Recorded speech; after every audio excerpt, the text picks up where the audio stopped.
Hello, everyone. Welcome to another episode of Mental Health May. Today, we are going to be talking about protecting your peace. I just figured it would be more beneficial to talk about protecting your peace, and I'm very big on that. So part of that is limiting social media and being around certain people and what have you. Protecting your peace is very essential to your mental health, because one of the things that I didn't mention in my recovering from burnout video is that burnout wasn't only because of work, it wasn't only because of school. It's also the people, in general, it's the people that you're surrounded by. Certain people can stress you out, especially if you already have a lot going on. And then on top of that, you have somebody bothering the crap out of you and stressing you out. That's going to burn you out too. There's a lot of factors to burnout, but I mainly talked about that specific environment because it was the most traumatic. Yeah, protecting your peace. That's one of those things. So that can look like the environment you're in, the people that you're around, and the things that you can do so that you're not overwhelmed and things like that. So I'll just talk about some of my experiences. So we'll start with environments. If you're in an environment that makes you feel uncomfortable, you can't really be yourself, no matter what situation you're in, the best way to protect your peace is to set certain boundaries with others and with yourself. That's something that I'm learning right now. Let's say, for example, with that toxic work environment, my boundaries would be to say no to stuff, to only work within the hours that I have to work. Just being detached from a place where it's not really benefiting you. You're just there to make a paycheck. That's one of the things that I learned is the best thing for me to do is just to let go and just be like, you know what? I don't care. I'm done. I'm just gonna do my job and go home. I don't have to attend these parties, events. I don't have to pretend to enjoy being here. I don't have to act like I like y'all. And I never acted like I liked people. I was civil and cordial. But now you're really gonna know I don't like you. And protecting your peace with people, for me, I have so many stories about people in my life. People are going to be in your life for a certain amount of time. And I've had experiences with people that were not that great. So let's see if I can give a few examples. Let's say family, for example. If you have family members where all they do is gossip and run their mouth and just talk about you behind your back or whatever, or just be saying wild stuff, talking out the side of their neck, giving unsolicited advice, I would protect my peace by not going to these events. You cannot force me to go. I'm not a child anymore. If I don't want to go, I'm not going. Point blank, period. With other people, if they are disturbing your peace, if they're not benefiting your life in any way, then it would be best to cut them off. And depending on the situation, you might have to be very strategic about that. I've mentioned this in my video about 30 things I've learned. Some people you don't owe an explanation. You can tell them what it is, you can give them a warning, and if they still playing in your face, just cut them off. I'm not gonna sit here and act like I was always the most kind person, because, you know, we all had growing up to do, and also the people that I would be around did not set the best example sometimes, so I picked up certain traits that I had to unlearn. But yeah, I've had friends who weren't really friends. Like, they would come to me as if I was their therapist or someone that they could emotionally dump on, just for them to go back to the person that they were complaining to me about. And it's just like, why are you wasting my time? And then there's this one so-called friend. There would always be an excuse for why she couldn't come to stuff, but yet calling me different hours of the day or night. Then she would send these prank messages and stuff, and I had to low-key kind of curse them out. Oh, one thing that she did was, I don't know why people do this. Don't do this to me. It is a big mistake. Trying to trigger me so that I can get upset. I told her I don't like certain stuff because I'm normally I'm a chill person. It takes a lot for me to snap. So because she never saw me angry, I told her things that make me angry. So one day she decides to do all the things that I said I don't like just to bother me so I could snap. And it's just like, what are you doing? Why do you want me to be angry? You know what I mean? And then I've also had another person who knew my triggers, but then acted like they didn't. So I don't know what this thing is about trying to trigger me. Like, that's not, don't do that. Don't do that to people, please. So protecting my peace by like telling them, you know what?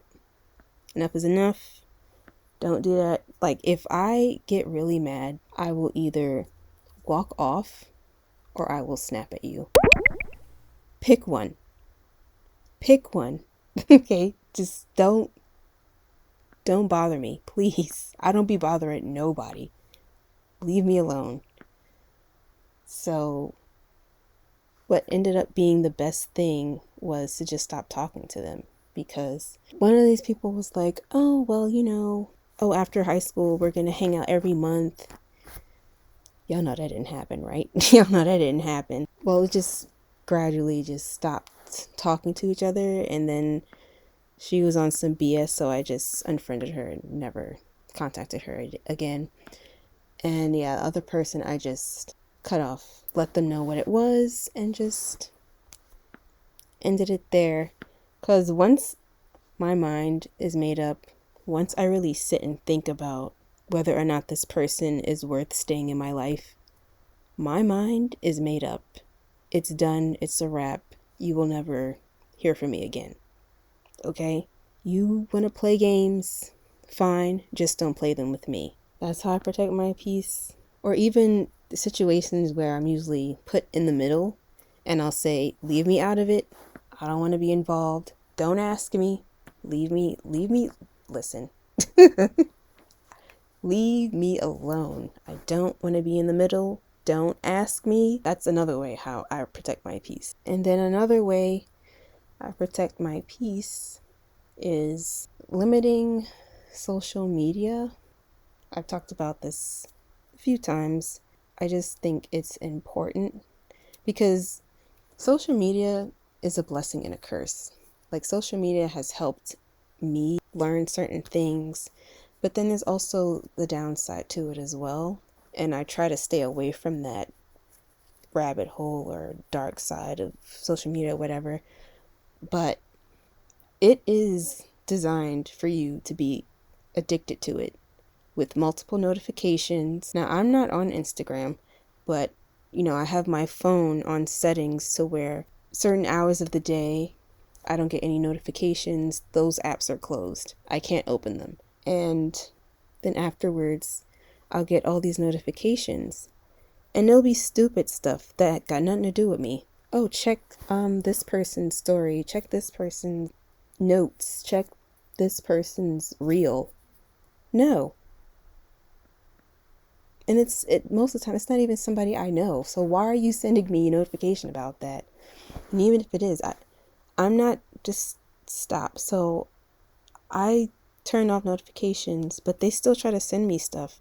The other day, they kept resending me the same notification. Like, it popped up, I swiped left, so it went away. And then the next day, it popped up again, the same exact notification. I'm like, yo, I'm not gonna click it. Stop sending me this notification. Also, with all the things happening in the world right now, it's just, there's some very traumatic things on there, so many triggering things on there. So when you're in the feed or whatever, you'll see a lighthearted clip or reel, then you'll see a really triggering tragic video, and then there's another one. Like, you go through so many emotions just by scrolling through this feed of all these videos, and it's just like, that's not stable.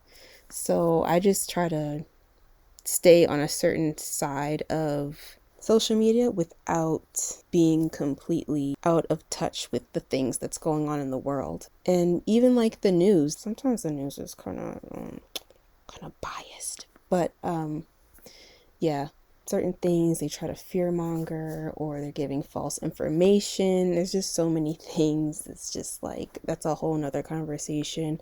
But I just protect my peace because we're not designed to be experiencing all those different emotions within a matter of minutes. We're not meant to do that, but they create these things that just make us always want to go back to it. Like, how many times do you pick up your phone?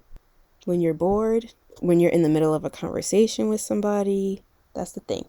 How many times do you pick up your phone throughout the day? I want you to answer that question. Don't be like, girl, it's not even, I don't care. Ask yourself, how many times per day do you pick up that phone to see if you have any notifications, to check certain apps? Ask yourself that and really think about it. And another thing for me, one of my wake-up calls was when I was on Instagram and I looked at the activity feed or something like that, and it said how long I was on the app per day, and it was like hours. I said, oh no, we got to cut this out. Like, you just doom scroll and you lose track of time. But another thing I used to do is just watch live videos while I was doing something. But either way, like, that's just, it's too much time being on there. We need to do something else. That's another thing. Check your activity feed, or whatever the heck it's called, because I don't remember. Check your activity and see how much time you spend on these apps, because it may not feel like a long time, but time is being wasted. Not saying that you can't go on there, because I know a lot is happening and sometimes you need a little distraction. I get that. Okay. But just check in with yourself more than how much you check your phone. Just see how much time you spending on there versus how much time you spending on yourself. So that is another way of protecting your peace. Trying your best not to let certain things or people get to you. That's another thing. All the things happening in the world, all these horrific things in politics, I stay away from conversations about politics with certain people, because if they're stuck in their mindset, I'm not even going to entertain that conversation. There's just certain people that you can't talk about these things in, and there's certain things that we're not going to agree on, which I don't expect everybody to agree with everything. But if I know that this conversation ain't gonna go nowhere because your mind is over there, mine is over here, I'm protecting my peace by not getting involved in that type of conversation. That's the main ways protect my peace. Yeah, so going forward, I will be sticking to an outline. I do scripts because it makes me more organized. Like, I know what to say. But I don't know if you've noticed, when I do a script, I start laughing during it because I'm like, this just sounds so rehearsed, because I'm reading off of it. I don't like how it doesn't feel authentic. So I'm just trying new stuff. So yeah, going forward, I think I'm just going to stick with outlines. I hope that you found any of these videos that I did this month entertaining or helpful or something. It didn't turn out the way I thought it was, but that happens every time because there's just a lot going on in the background. Yeah, so after these, I'm most likely going to take the month off from uploading full-length videos. I'll try to upload some shorts. Mental Health May has come to an end, but you still need to prioritize your mental health, okay? One of the ways you could do that is do a check-in with yourself at least once a week. Even I need to start doing that again. Listen, things happen, okay? Thanks for tuning in, and catch you in the next one. Toodles!